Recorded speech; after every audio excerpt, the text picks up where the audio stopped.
دوستو کافی سارے بھائی پوچھ رہے ہیں کہ اس بار یعنی کہ 2026 میں محرم مہینے کا چاند کب نظر آئے گا، یعنی کہ چاند رات کب ہوگی، اور یوم عاشورہ یعنی کہ 10 محرم کا دن انگریزی کتنی تاریخ کو ہوگا اور دن کیا ہوگا۔ اس لیے آج کی اس ویڈیو میں ہم آپ کو محرم 2026 کی کنفرم تاریخ بتانے والے ہیں، یعنی کہ اس سال محرم مہینے کا آغاز کتنی تاریخ کو ہونے والا ہے، اور اس کے ساتھ ہی آپ کو 5 ایسے کام بھی بتانے والے ہیں جن کو آپ اس بار یعنی کہ محرم 2026 کے موقع پر بھول کر بھی نہ کریں، ورنہ آپ لوگ بہت برے پھنس جاؤ گے۔ اس لیے آج کا یہ ویڈیو آپ سب کے لیے بہت ہی زیادہ خاص ہے، آپ اسے آخر تک ضرور دیکھیں۔ اور سب سے پہلے حضرت امام حسین کی محبت میں آپ اس ویڈیو کو دل سے ایک لائک ضرور کر دیں، اور مہربانی کر کے اسے شیئر بھی کر دیں تاکہ اور بھی لوگوں تک یہ ویڈیو پہنچ جائے۔ تو چلیے دوستو شروع کرتے ہیں۔ دوستو اسلامی نیا سال محرم کے مہینے سے شروع ہوتا ہے، جسے الہجرہ یا عربی نیو ایئر کے نام سے بھی جانا جاتا ہے، جو کچھ ہی دنوں کے بعد شروع ہونے والا ہے۔ اسی لیے کافی بھائی پوچھ رہے ہیں کہ اس سال محرم مہینے کا آغاز کتنی تاریخ سے ہوگا، یعنی کہ اس بار محرم مہینے کی پہلی تاریخ کس دن ہوگی۔ تو اس حوالے سے ہم آپ کو بتا دیں کہ اسے لے کر ہم نے بہت سارے اسلامک کیلنڈروں کو دیکھا، ان کا جائزہ لیا، تو ہمیں زیادہ تر کیلنڈروں میں جو تاریخ نظر آئی ہے ان کے مطابق اس سال 16 جون 2026 یعنی کہ منگل کے دن محرم مہینے کا چاند نظر آنے کا امکان ہے۔ منگل کی رات چاند رات ہوگی، اور پھر 17 جون 2026 یعنی کہ بدھ کے دن محرم مہینے کی پہلی تاریخ ہوگی، اور اسی دن سے نیا اسلامی سال شروع ہو جائے گا۔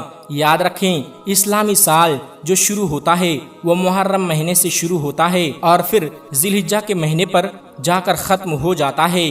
تو اس بار 17 جون 2026 کو محرم مہینے کی پہلی تاریخ ہوگی، اور اس حساب سے دیکھا جائے 26 جون 2026 یعنی کہ جمعہ کے دن محرم مہینے کی 10 تاریخ ہوگی اور پہلی عاشورہ کا دن ہوگا، اور پھر 17 جون 2026 یعنی کہ بدھ کے دن محرم مہینے کی پہلی تاریخ ہوگی، اور اسی دن سے نیا اسلامی سال شروع ہو جائے گا۔ یاد رکھیں اسلامی سال جو شروع ہوتا ہے وہ محرم مہینے سے شروع ہوتا ہے اور پھر ذی الحجہ کے مہینے پر جا کر ختم ہو جاتا ہے۔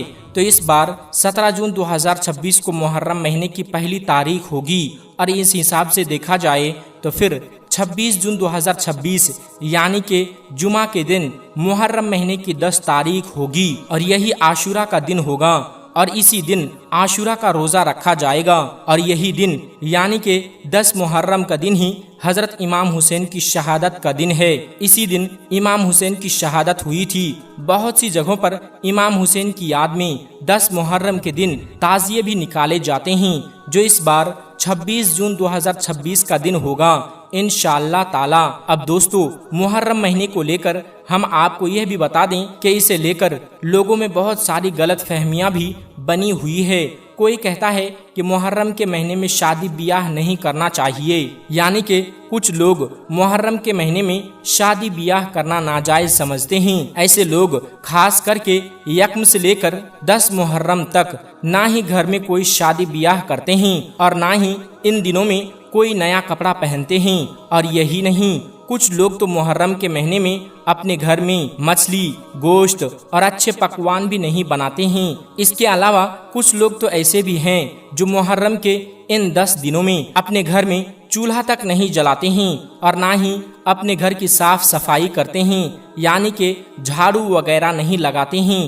اور یہی نہیں، کچھ لوگ تو یکم سے لے کر 10 محرم کے بیچ اپنے کپڑے بھی نہیں بدلتے ہیں، اور ایسے لوگ یکم سے لے کر 10 محرم تک حضرت امام حسین رضی اللہ تعالیٰ عنہ کے سوا کسی ولی اولیاء کے فاتحہ بھی نہیں دلواتے ہیں۔ ایسے لوگوں کا کہنا ہوتا ہے کہ وہ تازیوں کو دفن کرنے کے بعد ہی اپنے گھروں میں روٹیاں بنائیں گے اور اپنے کپڑے بدلیں گے۔ تو دوستو اس حوالے سے ہم آپ کو بتا دیں کہ یہ ساری کی ساری باتیں جاہلانہ ہے، جھوٹی اور من گھڑت ہے۔ ان باتوں کا اسلام سے کوئی بھی واسطہ نہیں۔ ان باتوں کا اسلام میں کہیں پر بھی کوئی ذکر نہیں آیا۔ اس کا صحیح مسئلہ تو یہ ہے کہ محرم کے مہینے میں شادی بیاہ کرنا، نئے کپڑے پہننا، مچھلی اور گوشت کھانا ناجائز نہیں ہے۔ ان کاموں کو کرنے سے اسلام ہمیں نہیں روکتا۔ ان میں سے بہت ساری باتیں تو سوگ کی وجہ سے پھیلی ہوئی ہے، اور آپ کو معلوم ہے کہ اسلام میں سوگ کرنا اور ماتم کرنا حرام ہے۔ اسی لیے یاد رکھیں، محرم کے مہینے میں آپ جو بھی چاہو کھا سکتے ہو، کسی بھی ولی اولیاء کی فاتحہ بھی دلا سکتے ہو، اور یہی نہیں، جیسے چاہو ویسے کپڑے بھی پہن سکتے ہو۔ حقیقت تو یہ ہے کہ اسلام میں کسی بھی مہینے میں شادی بیاہ کرنا منع نہیں ہے، یعنی کہ اسلام ہمیں کسی بھی مہینے میں شادی بیاہ کرنے سے نہیں روکتا ہے۔